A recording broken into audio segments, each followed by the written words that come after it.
సర్కార్ India news కి స్వాగతం. ఒక్క మాట వేలాది గుండెలను కదిలించింది. ఒక్క మాట వేలాది యువకుల గుండె మంటను రగిలించింది. ఒక్క మాట యువలోక ఆగ్రహానికి కారణమైంది. ఒక్క మాట దేశవ్యాప్త చర్చగా మారింది. ఒక్క మాట ఒక పార్టీ ఆవిర్భావానికి నాంది పలికింది. ఇటీవల సుప్రీంకోర్టు న్యాయమూర్తి జస్టిస్ సూర్యకాంత్ ఉద్యోగం లేని యువకులను బొద్దింకలతో పోల్చడం కాక్రోచ్ జనతా పార్టీ ఆవిర్భావానికి కారణమైంది. ఇన్స్టా అకౌంట్ ద్వారా ప్రారంభించిన ఈ పార్టీకి అత్యధిక ప్రజాదరణ రావడం చర్చగా మారింది. 5 రోజుల వ్యవధిలోని 1,30,00,000 మంది ఫాలోవర్స్ రావడం ప్రధాన అంశం. Cockroach Janata party social media account గా మిగులుతుందా, రాజకీయ పార్టీగా మార్పు చెందుతుందా, యువతలో ఈ మార్పు తీవ్రతరం అవుతుందా, బొద్దింక పార్టీపై ప్రజల స్పందన ఏంటి? సర్కార్ ఇండియా న్యూస్ ప్రత్యేక వార్తను వీక్షించండి. నమస్తే, నేను మీ పెద్దవరపు సత్యనారాయణ. దేశంలో జన్జీ ఉద్యమం మొదలైందా అనే విధంగా కనపడుతున్న నేపథ్యం. శ్రీలంక, బంగ్లాదేశ్, నేపాల్లో లాగా భారతదేశంలో కూడా యువతలో మార్పు వచ్చిందా అనే విధంగా కనిపిస్తున్న నేపథ్యం. సిజేపీ పార్టీ పుట్టుకకు ఇదే కారణమా అనే విధంగా కనిపిస్తున్న నేపథ్యం. ఇన్స్టా ద్వారా ఏర్పాటైనటువంటి ఈ పార్టీకి 5 రోజుల వ్యవధిలోనే 1,30,00,000 మంది ఫాలోవర్స్ రావడం అనేది ఇవాళ చర్చనీయాంశంగా మారిన నేపథ్యం. ఇన్స్టా ద్వారా ఏర్పాటైన ఈ పార్టీకి యువకుల మద్దతు పూర్తిగా రావడం అనేది ఇవాళ ప్రధాన అంశంగా ఉన్న నేపథ్యం. కాక్రోచ్ జనతా పార్టీ ప్రభుత్వ ప్రజాస్వామ్య విధానాలను ఎండగట్టే విధంగా ఈ పార్టీ తయారైందా అనే విధంగా ఇవాళ చర్చ కొనసాగుతున్న నేపథ్యం. అసలు యువతకు మనోభావాలు దెబ్బతినేలా మాట్లాడింది ఎవరు? యువత మనసుకు ఎందుకు బాధ కలిగింది? ఈ కాక్రోచ్ జనతా పార్టీ పెట్టడానికి కారణం ఏంటి అనేది ఇవాళ చర్చగా ఉన్న నేపథ్యం. ఈ కారణం కూడా సుప్రీంకోర్టు న్యాయమూర్తి సూర్యకాంత్ గారు మాట్లాడిన మాటలే ఈ సిజేపీ పార్టీ ఆవిర్భావానికి కారణం అనే విధంగా ఇవాళ మాట్లాడుతున్న నేపథ్యం. ఈ మాటలే ఈ పార్టీ ఆవిర్భావానికి కారణమైంది అనే విధంగా ఉన్న నేపథ్యం. అసలు సూర్యకాంత్ గారు ఏం మాట్లాడారు అనేది చూద్దాం. దేశంలో యువత బొద్దింకల లెక్క తయారయ్యారు. కొంతమంది జర్నలిస్టులుగాను, కొంతమంది సోషల్ మీడియా యాక్టివిస్టులుగాను, కొంతమంది మేధావులుగాను, కొంతమంది ఆర్టీఐ యాక్టివిస్టులుగాను నిరుద్యోగులు తయారయ్యి ప్రతి ఒక్కరిని ప్రశ్నించడం, లేజీగా ఉండడం, ఎప్పుడూ ఆన్లైన్లో ఉండడం అంటూ తీవ్రమైన వ్యాఖ్యలు చేశారు అనే విధంగా ఇవాళ ఈ వ్యాఖ్యలు ఉన్నాయనే విధంగా యువతకు బాధ కలిగేలా, యువత మనసు బాధ కలిగేలా ఈ మాటలు ఉండడం ద్వారానే సిజేపీ పార్టీ ఆవిర్భావానికి కారణమైంది. యువత ఈ పార్టీని పెట్టడానికి ముందుకు రావడానికి కారణమైంది అనే విధంగా ఇవాళ చర్చ నడుస్తున్న నేపథ్యం. అదేవిధంగా కాక్రోచ్ జనతా పార్టీ వ్యవస్థాపకుడు అభిజిత్ ఈ పార్టీకి మేనిఫెస్టోను కూడా తయారు చేయడం జరిగింది. 5 అంశాలతో కూడినటువంటి మేనిఫెస్టోను కూడా ఇతను విడుదల చేసిన నేపథ్యం. పదవీ విరమణ చేసిన సుప్రీంకోర్టు న్యాయమూర్తికి రాజ్యసభ సభ్యత్వం ఇవ్వము అనే విధంగా మొదటిది తయారు చేసిన నేపథ్యం. మొదటి అంశం ఉన్న నేపథ్యం. రెండో అంశానికి వచ్చే వరకు దేశంలో నిజమైన ఏ ఒక్క ఓటరు కూడా ఓటు హక్కును కోల్పోతే దేశ ఎన్నికల కమిషన్ను ఉపా చట్టం కింద అరెస్టు చేస్తాం అనే విధంగా రెండో అంశాన్ని తయారు చేశారు. దీనికి ఇంకొక ఉదాహరణ కూడా చెప్పడం జరిగిన నేపథ్యం. ఓటు హక్కును తొలగించడం అనేది ఉగ్రవాదంతో సమానం అనే విధంగా ఇతను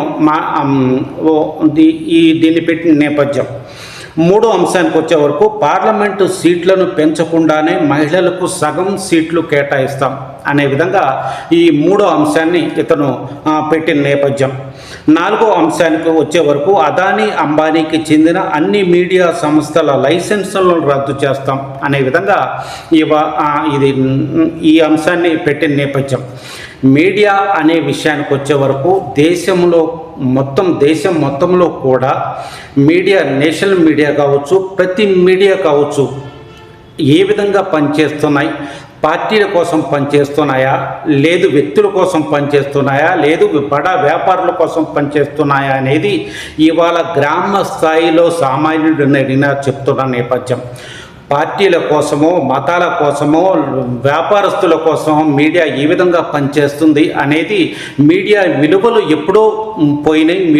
మీడియాకి విలువ ఈనాడు లేదు అనే విధంగా ఇవాళ సామాన్యుడు కూడా మాట్లాడుతున్న నేపథ్యం, దీనినే వీళ్ళు మేనిఫెస్టోగా పెట్టిన నేపథ్యం.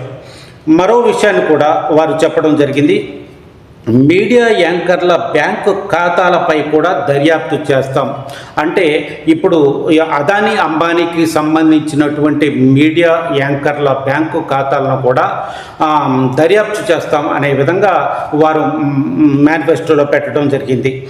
దేశంలో నిజమైన స్వతంత్ర మీడియా పనిచేయడానికి దారులు తీస్తాం.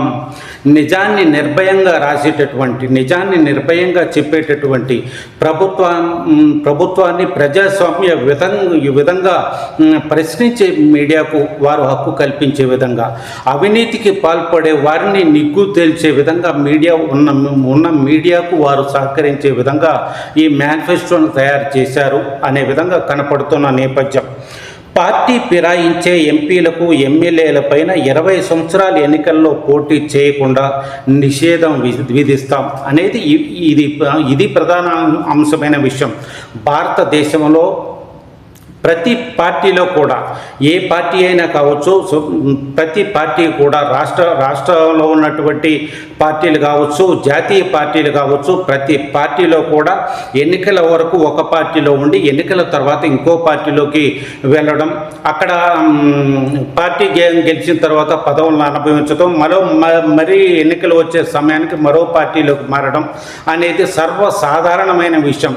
ఇక్కడ ఉన్నప్పుడు వారిని తిట్టడం, అక్కడికి వెళ్ళిన తర్వాత వీరిని తిట్టడం, పార్టీలో మారడం అనేది అవకాశవాద రాజకీయం జరుగుతున్న ఈ దేశంలో ఇటువంటి వారిని 20 సంవత్సరాలు పార్టీ ఎన్నికలలో పాల్గొనకుండా నిషేధించడం అనేది చేస్తామనే విధంగా వీరు మాట్లాడుతున్న నేపథ్యం.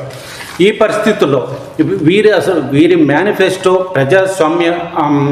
ప్రభుత్వ ప్రజాస్వామ్య విధానాలను ఎండగట్టే విధంగా ఈ పార్టీని పెట్టారు అంటూ మనం మాట్లాడుకుంటూ వస్తున్నాం. వారు పెట్టిన ఉద్దేశం కూడా ఈ మేనిఫెస్టో విధంగా అదే విధంగా కనపడుతున్న నేపథ్యం. న్యాయస్థానాలను, ప్రభుత్వాలను, ఎమ్మెల్యేలను, మీడియాలను ప్రక్షాళన చేయాలి అనే విధంగా ఈ పార్టీ పెట్టారా అనే విధంగా ఇవాళ చర్చ కొనసాగుతున్న నేపథ్యం. ఈ పార్టీ మేనిఫెస్టోను చూసిన ప్రతి ఒక్కరు కూడా ఇదే చర్చ కొనసాగుతున్న నేపథ్యం. ప్రతి నలుగురు కూడా ఇదే ఈ పార్టీ గురించే, కాక్రోచ్ జనతా పార్టీ గురించే మాట్లాడుకుంటున్న నేపథ్యం. ఈ పరిస్థితుల్లో అభిజిత్ తీసుకున్నటువంటి ఈ నిర్ణయం, అభిజిత్ ఈ పార్టీ విధానాలపై, ప్రజాస్వామ్య విధానాలపై, ఈ అవినీతిపై ఈ పోరాటం చేసే విధంగా ఇష్ట్రా ద్వారా పెట్టినటువంటి ఈ పార్టీ ఎంతవరకు ముందుకు కొనసాగిద్ది అనేది ఇవాళ ప్రధాన అంశంగా ఉన్న నేపథ్యం. ఈ పార్టీ ఇన్స్టా ద్వారా పెట్టిన పార్టీ రాజకీయ పార్టీగా మారే అవకాశం ఉందా అనేది ఇవాళ ప్రధాన అంశంగా ఉన్న నేపథ్యం. రాజకీయ పార్టీ పెట్టి భారతదేశంలో నడిపించడం అంటే ధనం, బలం, రాజకీయ అండ అన్నీ ఉండవలసిన నేపథ్యంలో ఇన్స్టా ద్వారా పెట్టినటువంటి ఈ పార్టీ ఎంతవరకు ముందుకు వస్తుంది అనే విధంగా కొనసాగుతున్న నేపథ్యం. మరి ఇన్స్టా ద్వారా పెట్టినటువంటి పార్టీ మరి రాజకీయ పార్టీగా మార్పు చెందే అవకాశం ఉందా? ఆ విధంగా వీళ్ళు ముందుకు వెళ్తారా అనేది వేచి చూడాల్సిన విషయం. సోషల్ మీడియా అకౌంట్ ద్వారా ఏర్పాటైన ఈ పార్టీ సోషల్ మీడియా అకౌంట్గానే ఉంటుందా, లేదు రాజకీయ పార్టీగా మారే అవకాశం ఉందా? రాజకీయ పార్టీగా మారడానికి ఇప్పుడున్న బడా పార్టీలు వీరిని ముందుకు రానిచ్చే అవకాశం ఉందా? ఇప్పుడున్న పార్టీలు ఇటువంటి రాజకీయ పార్టీని ముందుకు రానిచ్చే విధంగా అవకాశం ఈ దేశంలో ఉంటుందా అనే విధంగా ఉన్న నేపథ్యం. ఈ పరిస్థితుల్లో ఒక విషయాన్ని మనం మాట్లాడుకోవాల్సిన విషయం ఉంది.